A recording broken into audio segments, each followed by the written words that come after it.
그걸 2억 주고 어떤 딜러가 매입을 하겠습니까? 이제는 그냥 사면 안 되겠구나. 어디 고장나면 동네 카센터 가서 고칠 수도 없어요. 자, 그럼 답이 나오죠?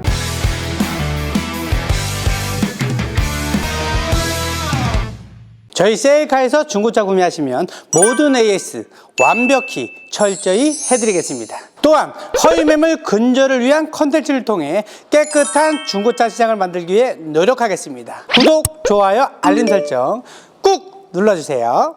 안녕하십니까, 세일카 대표 엄만입니다.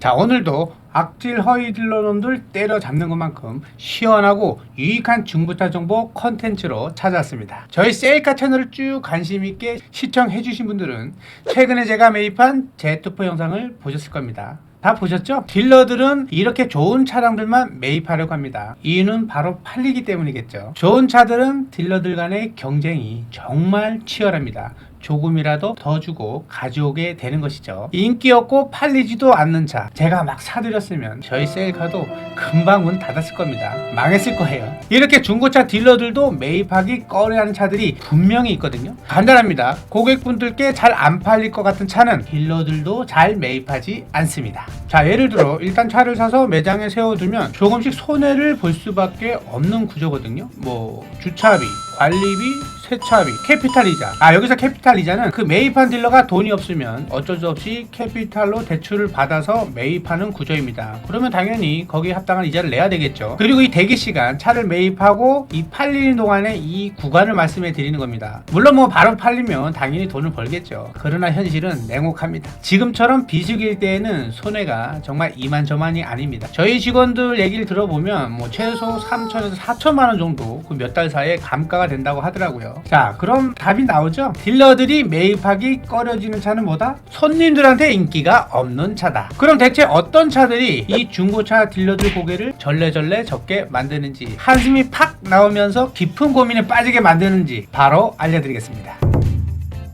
먼저 첫 번째는 해치백입니다. 국내 시장에서 찬밥 취급을 받는 대표적인 차종이 바로 이 해치백과 외건인데요. 아무래도 세단과 SUV 아니면 소형차 이렇게 수요가 집중돼 있다 보니 애매한 포지션의 해치백은 수요가 적을 수밖에 없습니다. 근데 옛날부터 이렇게 해치백이 찬밥인 건 아니었거든요. 최초의 국산 독자 모델인 현대 포니도 해치백이었고요. 기아의 베스트셀러 소형차인 프라이드도 원형은 해치백이었죠. 장점을 잠시 말씀해 드리자면 좁은데 주차하기도 좋고 작은 차체에 비해 실내 적재 공간도 넓어서 아주 실용적이거든요. 그래서 골목도 많고 배송비가 비싼 유럽에서 특히나 많은 사랑을 받은 차량입니다. 대표적으로 폭스바겐 골프라든지 르노의 클리오, BMW 1시리즈, 퓨조의 208, 308 미니 해치백 차량들이 있죠. 자, 그렇다면 우리나라엔 뭐가 있었죠? 프라이드 해치백, 액센트 해치백, 포르테 해치백, 그리고 i30와 벨로스터, 아이오닉 이런 차들이 있었죠. 자, 그런데 지금 현재 생산되는 국산차 해치백 기아의 모닝이랑 K3 GT밖에 없습니다. 경차의 모닝 빼면 딱 한 모델 남은 거예요. 이 K3 GT도 얼마나 안 팔리면 주문을 받은 후에 생산이 들어갑니다. 그럼 한두 세 달 기다려서 받아야 돼요. 이 해치백이 그만큼 인기가 없다. 그래서 딜러들도 잘 매입을 안 하려고 한다는 겁니다. 자, 그래도 거래가 아예 없는 건 아니거든요. 누가 이 해치백을 찾느냐? 워낙 감가 폭이 커서 가성비 찾는 분들 아니면 실용성을 중시하는 젊은 분들 중에서 나만의 개성을 표현하고 싶다, 세단이나 SUV 너무 흔하다 싶은 분들이 찾곤 합니다. 제가 봤을 때 솔직히 말해서 가성비가 제일 큰 것 같습니다. 자, 두 번째는 혹시 우리 구독자 여러분들 중에서 들어보셨는지 모르겠습니다. 깡통차라고. 모르시는 분들을 위해 제가 잠깐 설명해 드리자면, 깡통차란 어떤 모델의 최저 트림에서 옵션 추가도 전혀 넣지 않은 말 그대로 딱 기본 모델을 말하는 거예요. 최고 트림에 풀 옵션까지 하면 이 가격 차이가 1, 2천만 원 이상이나 차이가 납니다. 뭐 솔직히 요즘에야 기본 사양에 이것저것 많이들 들어가 있지만 몇 년 전까지만 하더라도 시동도 키로 이렇게 넣고 돌려야 되고요. 없고요. 그리고 내비도 안 나오고, 추울 때 엉덩이 시렵고, 더울 때 엉덩이 땀나고, 게다가 이게 아래만 문제가 있는 게 아니라 겉으로 티가 나는 것들도 있었어요. 분명히 같은 차인데 다른 차는 라이트 눈알이 4개 있던데 내 차는 왜 2개밖에 없네. 휠도 어째 좀 더 밋밋하네. 그러니까 어떠세요? 옵션이 어느 정도라도 안 들어가 있으면 불편하기도 하고 자신감도 떨어지고, 솔직히 차 모양은 다 똑같은데 이 레터링에서 괜히 꿀리잖아요. 그래서 몇만 원 더 주고 트림 살짝 올리고 사륜으로 사다가 레터링을 붙이는 분들 제가 많이 봤습니다. 그놈의 자존심이 뭔지. 옵션 차이가 나니까 고객님들이 안 산다 이거예요. 그러니까 딜러들도 매입하기 꺼려지는 거고요. 자, 세 번째는 디젤 세단입니다. 그냥 디젤 차도 아니고 디젤 세단이라고 말씀드린 이유는, 그래도 아직까지는 대형 SUV나 트럭 같은 상용차에는 디젤 엔진이 더 적합하다고 인식되는 경우가 많아서 수요가 아직까지 있기 때문입니다. 그런데 디젤 세단, 자 생각해보세요. 이전에 사람들이 디젤을 샀던 이유가 뭘까요?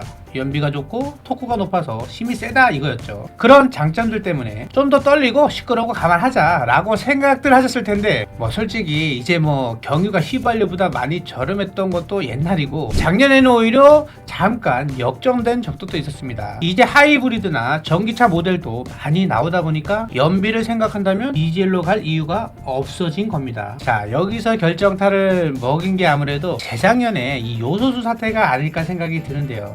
이 디젤에는 요소수라는 특수한 연료 첨가제가 필요한데 이게 없으면 운행할 수가 없습니다. 대부분 요소수를 중국에서 수입하는데 그때 중국에서 수출을 막아버리니까 온 나라가 패닉에 빠지면서, 야 이거 진짜 큰일 났다, 야 이런 경유차들은 이런 불편한 부분이 있었구나, 또 나중에 이런 사태가 또 벌어지면 어떡하지 싶어서 이제는 디젤차 사면 안 되겠구나 라는 생각 하신 분들 정말 많았을 겁니다. 전 세계적으로 배출가스 규제도 강해지고 친환경차 지원을 늘리면서 디젤차 생산을 줄여나가는 거 다들 알고 계시죠? 전기차 라인업을 늘리면서 점점 내연기관 차량 생산을 줄여나가고 있는데, 가장 먼저 디젤 라인업을 축소 혹은 단종시키고 있습니다. 그러다 보니까 손님들도 기왕에 세단 살 거 기름값 또 이제 비싼데 조용하고 승차감 좋은 가솔린이나 하이브리드 전기차나 사자고 해서 이제 딜러들도 중고차를 매입할 때 디젤 세단이면 가솔린보다 선호도가 좀 떨어지는 편입니다.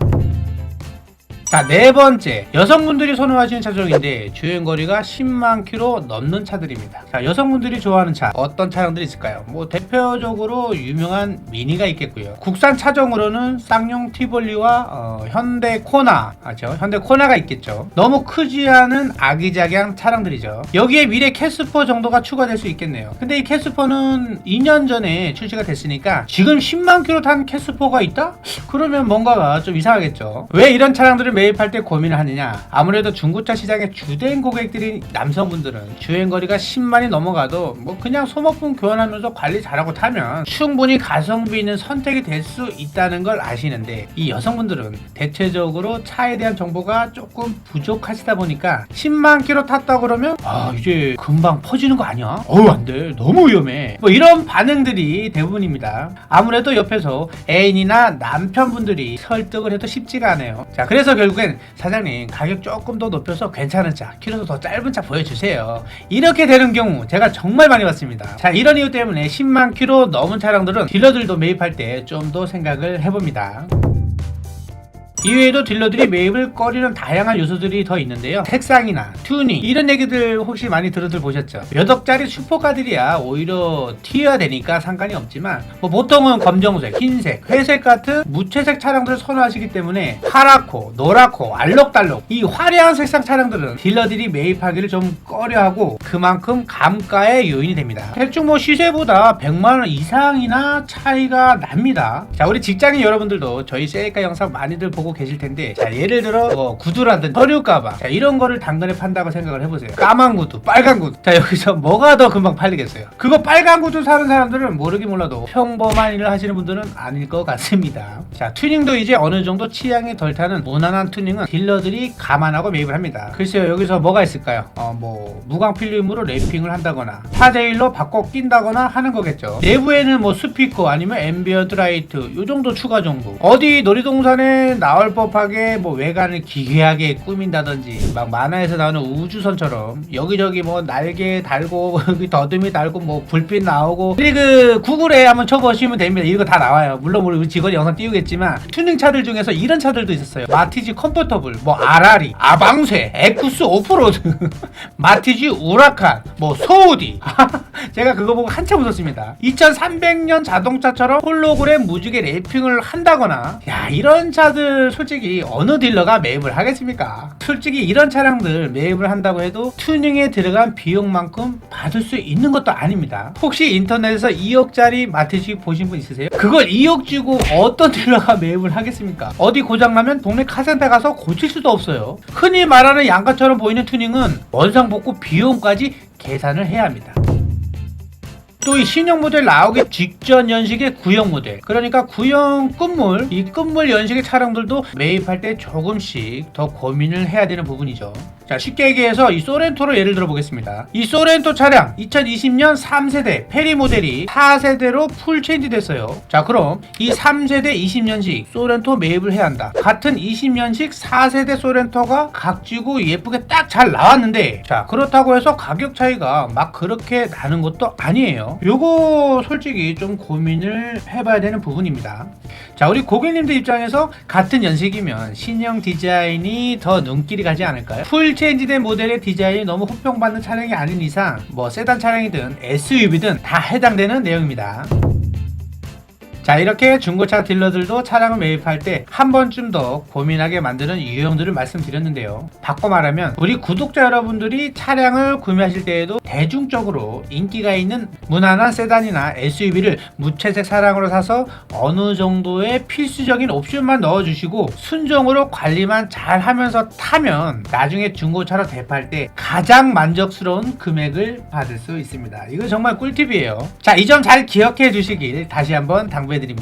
저희 세일카 찾아주시면 인기 있는 매물이든 인기 없는 매물이든 그 중에서도 상태 좋은 차량으로만 언제든지 안심하시고 구매할 수 있도록 최선을 다할 거니까 정말 저 세일카 대표 엄만호를 믿어주시면 감사하겠습니다. 감사합니다. 지금까지 세일카 대표 엄만호였습니다.